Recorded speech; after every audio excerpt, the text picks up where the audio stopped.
Major गौरवारिया, जो आप कह रहे हैं ना कि ईरान में क्या हो रहा है पता नहीं लग पा रहा, उसको जानने की समझने की कोशिश करूंगा। मेरे पास एक दो सवाल हैं, शायद जनता के जहन में भी आ रहे हो, लेकिन उससे पहले रिफत का रुख करते हैं। रिफत हमारे साथ इजराइल से हैं। रिफत, एक महीना जंग का और इस जंग के एक महीने के बाद किस स्थिति पर ये दोनों देश, इनफैक्ट मैं कहूं कि दोनों दल इस समय खड़े हैं? एक तरफ अमेरिका इजराइल है, एक तरफ ईरान। देखिए, मैं आपको बता दूं कि अभी जंग रुकने का नाम नहीं ले रहा है। ऐसा नहीं लग रहा है कि कल या परसों कोई बातचीत होगी, क्योंकि जिस तरीके की कंडीशंस रखी हैं, अमेरिका ने अपने तरीके से 15 पॉइंट रखे हैं और ईरान ने 5 ऐसे पॉइंट्स रखे हैं जो लगता है कि शायद अमेरिका मानेगा नहीं, क्योंकि उनकी तरफ से ये कहा गया है कि बैलिस्टिक मिसाइल बनाने का प्रोग्राम जारी रखा जाए, जितना भी वहाँ नुकसान हुआ है उसकी भरपाई की जाए, और जितने भी मिडल ईस्ट कंट्रीज में अमेरिकन फोर्सेस की बेसिस हैं उनको बंद किया जाए। ये सबसे डिफिकल्ट कंडीशन है, मैं समझता हूँ अमेरिका के लिए। अगर ऐसा होता है तो उसका मतलब है कि अमेरिका पूरे मिडल ईस्ट से बाहर चला गया, और इसराइल का फिर क्या होगा, क्योंकि इसराइल को जिस तरीके से यूएस का सपोर्ट हासिल है, उसके अलावा जो है पूरी फील्डिंग अमेरिका ने पूरे मिडल ईस्ट में सजाई है, चाहे कुवैत हो, चाहे बहरीन हो, चाहे जॉर्डन हो, चाहे यूएई हो, चाहे कतर हो, चाहे फिर उसके अलावा सऊदी अरब हो। तो हर जगह पे उनकी मिलिट्री बेसिस हैं, तो उनको शायद वो बंद नहीं कर सकता है, जिस तरीके के शर्त जो हैं वो ईरान ने रखे हैं। लेकिन मैं आपको बता दूं, लगातार हमले हो रहे हैं। कल भी एक यहाँ पे केमिकल प्लांट पे हमला हुआ जो साउथ इसराइल का एरिया है, बीरशेवा, और अभी थोड़ी देर पहले फिर से बजन रिफाइनरी को नुकसान पहुंचा है, मिसाइल अटैक किया गया उस पर भी। तो यहाँ पे भी काफी लोकेशन पे नुकसान हो रहा है, हालांकि जानी नुकसान इसलिए ज्यादा नहीं हो रहा है क्योंकि यहाँ पे एयर डिफेंस सिस्टम के साथ साथ जो है यहाँ पे रिफत, माफी चाहूंगा, मैं आपको बीच में काट रहा हूँ। क्या आपने मांगों की बात करी कि अमेरिका ने 15 मांगे करी, फिर ईरान ने 5 मांगे करी, क्या आपको लगता है कहीं पे, क्योंकि आप ग्राउंड पे हैं इसलिए मैं आपसे बड़ा अहम सवाल पूछने वाला हूं, क्या आपको लगता है कि जानबूझ के ऐसी मांगे एक दूसरे से कर रहे हैं जो इनको पता है कि कभी पूरी नहीं होंगी, ना ईरान पूरी करेगा ना अमेरिका पूरी करेगा? क्या आपको ऐसा सेंसिंग भी लग रही है?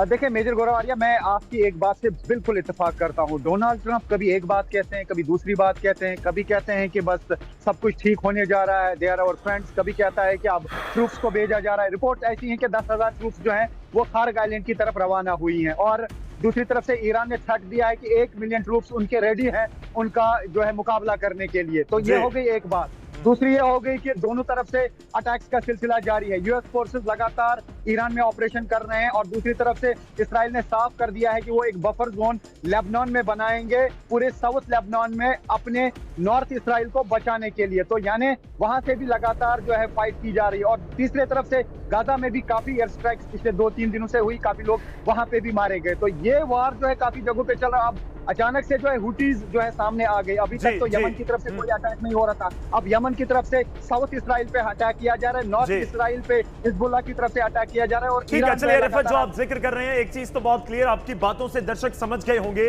कि ग्राउंड पर इस समय उन 10 दिन वाले, 5 दिन वाले या फिर 1 महीने के सीज फायर के ऑफर वाले किसी भी दावे का असर नजर नहीं आ रहा। रिफत, धन्यवाद हमारे साथ जुड़ने के लिए। इस बीच एक बड़ी खबर आ रही है, उसका रुख करेंगे।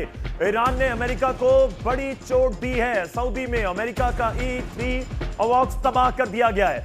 बड़ी खबर है इस समय की, यूएस का एयरबॉर्न कमांड सेंटर है E-3 अवॉक्स। ईरानी मीडिया ने नुकसान की तस्वीरें जारी कर दी हैं। E-3 के तबाह होने से करीब 600 करोड़ रुपए का झटका अमेरिका के लिए कहा जा सकता है। हालांकि मेजर गौरवारिया पहले कह चुके हैं कि $3 बिलियन कुछ नहीं है, तो ये 600 करोड़ तो बिल्कुल ही आप कहिए कि जो आप कह रहे थे कि चिल्लर है वैसी लग रही है। लेकिन अमेरिका अब तक दावे को खारिज कर रहा है।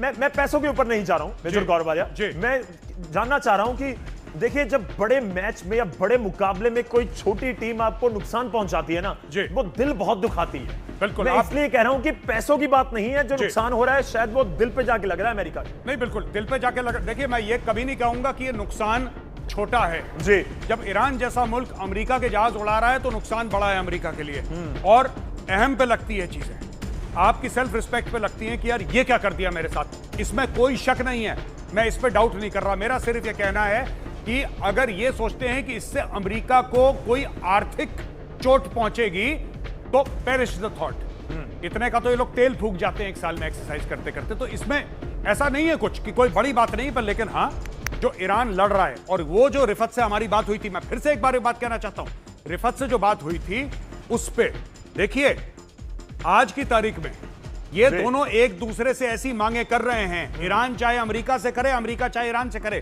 इनको पता है कि दूसरा नहीं मान सकता, इनको पता है, और ये मांगे देने से पहले इनको पता है कि ये रिजेक्ट हो जाएंगी। अब मैं आपको बताता हूं, अमेरिका ये कह रहा है कि न्यूक्लियर प्रोग्राम अपना छोड़ दो, बैलिस्टिक मिसाइल प्रोग्राम। अरे कैसे छोड़ दे? पूरा का पूरा मुश्तबा खमैनी की जो पूरी रियासत है वो न्यूक्लियर प्रोग्राम पे टिकी हुई है।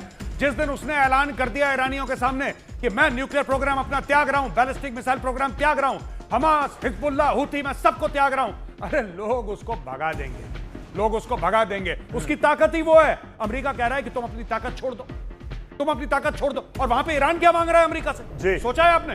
ईरान कह रहा है कि तुमने जितनी बमबारी करी उसका पैसा दो। ये सारे के सारे एक दूसरे से पैसा मांग रहे हैं। ईरान मांग रहा है अमेरिका से, वहां पे यूनाइटेड अरब एमिरेट्स ईरान से पैसा मांग रहा है, कह रहा है जो तुमने बमबारी करी तुम उसका पैसा दो। जी कोई किसको पैसा देता है युद्ध में? Nobody gives money to anybody.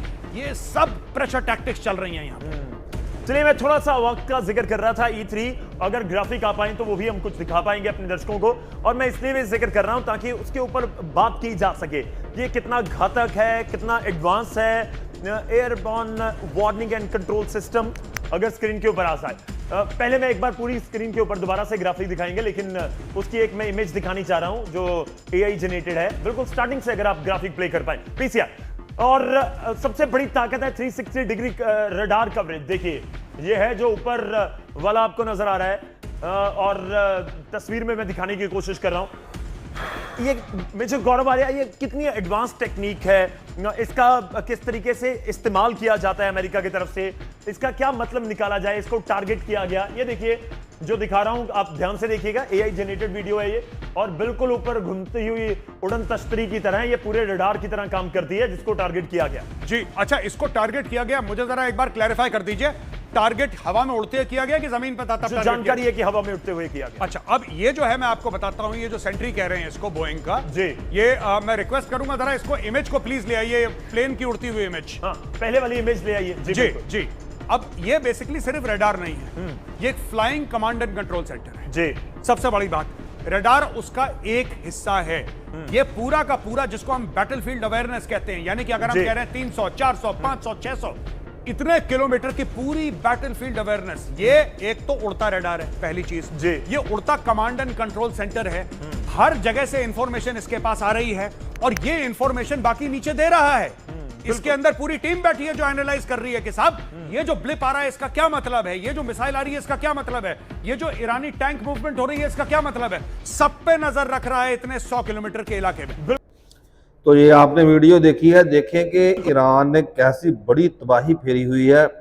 अब ये इंडियन सहाफ़ी है, बेसिकली इंडिया के चैनल के हैं, तो इंडिया के मैं कहूँगा, और काफ़ी ज़्यादा इसराइल को तबाह व बर्बाद कर दिया है।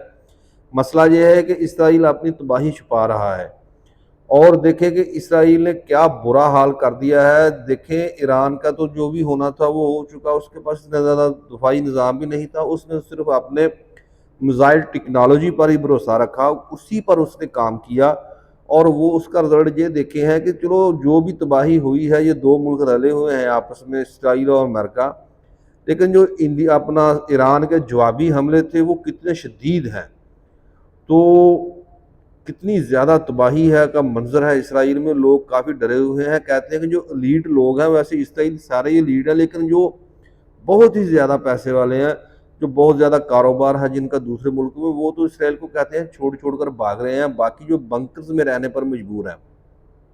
बहुत ज़्यादा खौफ व हरास भी है, और इसराइल का जो अपना है नेतन्याहू साहब, वो भी मंजर से गायब है, इतना ज़्यादा डरे हुए हैं कि छुपे हुए फिर रहे हैं। और ईरान के जो जवाबी हमले हैं ना, बहुत ज़्यादा ताकतवर के साथ हो रहे हैं।